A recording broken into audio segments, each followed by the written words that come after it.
Olá pessoal, hoje nós vamos resolver essa questão de termoquímica, que o nosso objetivo é calcular a variação de entalpia em kilojoules para queima de 5 gramas de um bióleo. A parte mais importante desse enunciado é que os produtos finais dessa queima devem ser o CO2 gasoso e também a água no estado gasoso, tá? Então vamos analisar o diagrama de energia que a questão nos deu, que é esse aqui. O diagrama mostra dois processos, que o primeiro pode ser chamado de ΔH1, que representa a energia liberada, né, queimando 1 grama do bióleo, mas formando a água no estado líquido, tá? Então o valor dele é menos 18,8 kJ por grama, né, formando a água no estado líquido. Já o segundo, ΔH2, representa a água gasosa, né, a energia liberada quando a água gasosa se transforma em água líquida, e o valor é de menos 2,4 kJ por grama. O nosso desafio é o dado principal, que é o ΔH1, né, que nos leva até a água líquida. Mas o problema pede o resultado de água gasosa, por isso a gente vai precisar ajustar um pouquinho esse cálculo, vamos precisar dar umas mudanças, né. Então é o seguinte, para fazer esse ajuste, a gente vai ter que usar a lei de Hess, tá? Que diz que a variação de entalpia total de uma reação não depende do caminho, só dos estados finais e iniciais, tá? Iniciais e finais. Então, olhando para o diagrama, a gente pode entender que o ΔH1 é como o caminho completo, que vai do reagente até o produto final, né? O reagente é o bióleo e o produto final é a água líquida. Então, esse caminho completo pode ser dividido em duas etapas. A etapa A, que é a queima do bióleo até formar água gasosa. Essa é a energia que a gente quer descobrir, vamos chamar de ΔH de queima para gás, né? Já a etapa B é a transformação da água gasosa em água líquida, que o valor dessa etapa é o ΔH2, tá?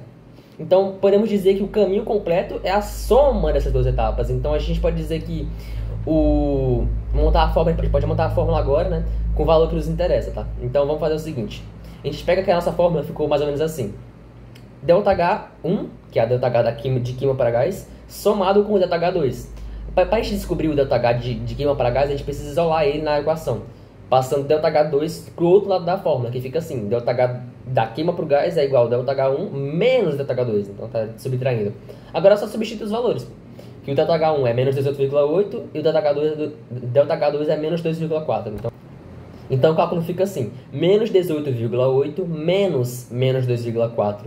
E aqui tem que tomar muito cuidado com o jogo de sinais, né? Com menos dá mais, então a conta na verdade é menos 18,8 mais 2,4. E isso nos dá menos 16,4 kJ por grama, né? Então agora a gente encontrou a variação de entalpia para a queima de 1 grama do bióleo. A gente consegue gerar água no estado gasoso, que era o que a gente precisava, né? Mas a questão nos pede para 5 gramas, então é só a gente multiplicar menos 16,4 kJ de energia por 5. Que aí fica menos 82 kJ, né, com essa queima de 5 gramas desse bióleo.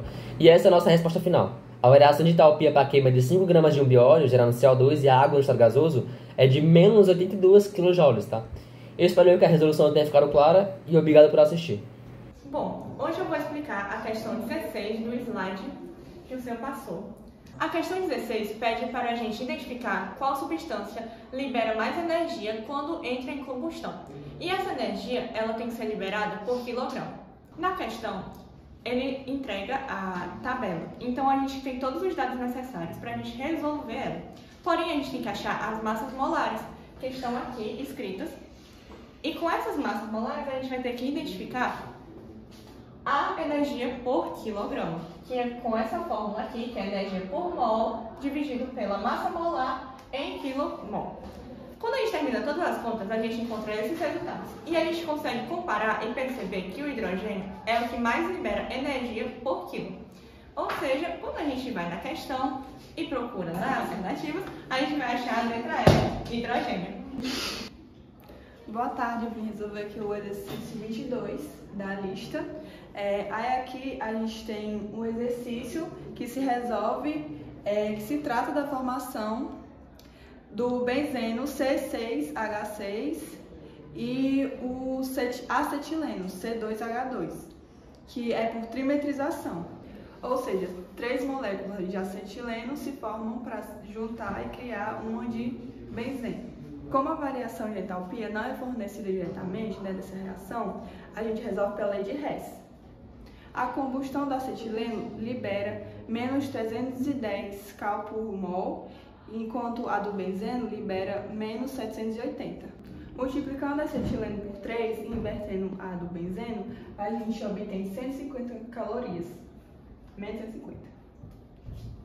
assim sendo uma reação exotérmica que libera 150 calorias por mol de benzeno formado, que a resposta vai dar a letra B. A questão 23, ela pede que a gente ache o ΔH dessa reação aqui. E para achar esse valor, a gente usa a lei de Hess, que fala que para achar a entalpia, né, o valor de entalpia geral, a gente precisa apenas dos reagentes e dos produtos. O enunciado, ele dá também outras 3 reações com seus respectivos ΔH. Aí a gente vai precisar combinar essas reações para depois inverter e multiplicar algumas delas até a gente obter a reação desejada. Depois a gente vai ter que somar os ΔH ajustados, né? E aí a gente vai encontrar um valor próximo de menos 17 kJ por mol. Ou seja, a reação é uma reação exotérmica, porque ela libera calor, e a resposta é a alternativa B, menos 17 kJ por mol. Agora vamos resolver uma questão da Unesp sobre o peróxido de hidrogênio, que é a água oxigenada, né? A questão pede 2 coisas. A primeira é calcular a variação da entalpia, o ΔH, para a reação global da formação da água oxigenada, né? Que está bem aqui, que é o hidrogênio, o gasoso, mais o oxigênio gasoso, que resulta em H2O2 em estado líquido, que é a água oxigenada, né? A gente precisa dizer que essa reação é exotérmica ou endotérmica e depois justificar, né? Para isso, para a gente resolver esse problema, o enunciado não acabou não nos dando o ΔH direto, mas a gente forneceu a entalpia de 2 outras reações, que vamos chamar de reação de apoio, né? A reação 1 é do H2O2 líquido, se transformando no H2O líquido, com ΔH de menos 98,0, eu acho, né? Kilojoules por mol. Já a reação 2, com ΔH de menos 572,0 kJ por mol. Então, essa estratégia vai ser usar a lei de Hess para manipular essas 2 reações de apoio, aí fazer a soma delas ser exatamente igual à nossa reação global, né? Então, vamos começar a ajustar essas reações de apoio. O segredo é a gente olhar para essa reação objetivo e comparar com a que a gente tem. Então, primeiro vamos olhar para o H2O2, que é o peróxido de hidrogênio. Na nossa reação objetivo, ele está do lado dos produtos, na direita, né? Mas na reação 1, ele está do lado dos reagentes, que é a esquerda. Então, para corrigir isso, a gente precisa inverter a reação 1. Ao inverter, os produtos viram reagentes e os reagentes viram produtos. E o mais importante, né, o sinal do ΔH também inverte. Se era menos 98, agora vai virar mais 98, né? 98. Agora vamos ao hidrogênio 2, que é o gás de hidrogênio, né? Na nossa reação objetiva, a gente precisa de apenas 1 mol de H2. Então, para a gente corrigir isso, a gente precisa dividir a reação 2 inteira por 2. A gente precisa dividir a reação 2 por um número que faça a reação 2 ficar com o mesmo número de hidrogênios da reação 1. Então, a gente vai fazer isso, todos os coeficientes da reação vão ser divididos por 2 e o valor do ΔH também. Então, menos 572, menos 572 vai ser dividido por 2 e vai virar menos 286. Agora que a gente ajustou as 2 reações, o próximo passo é somar elas para ver se a gente consegue chegar no nosso objetivo. Então, a gente tem agora nossas 2 novas equações. A primeira invertida e a segunda dividida por 2. Então, vamos escrever elas e somar tudo ao mesmo tempo. A primeira equação ficou assim, que aí o H2O líquido, né? E a segunda ficou o hidrogênio gasoso mais o oxigênio dividido por 2 e oxigênio, né, com 2 oxigênios, e virou H2O líquido com o ΔH de menos 286. Agora vamos somar tudo. Tudo que está antes da seta fica do lado dos reagentes e tudo que está depois fica do lado dos produtos, né? E quando a gente faz isso, a gente percebe que nós temos H2O líquido tanto do lado dos reagentes, na primeira equação, e quanto do lado dos produtos, na segunda equação. Tá? Então, a gente pode cancelar a água dos dois lados. Então, a gente tem meio que também temos o meio O2, né, na primeira equação e meio O2 na segunda. Ambos usados, os reagentes, mas e meio com meio dá 1, né? Então, a gente soma os dois para formar um O2 inteiro. E o que sobrou? Do lado esquerdo sobrou o H2 mais o O2. Do lado direito sobrou apenas o H2O2. Tá? A nossa equação final é essa aqui, que é H2 gasoso mais O2 gasoso é igual a H2O2 líquido, né? Que é exatamente a reação global que a gente queria.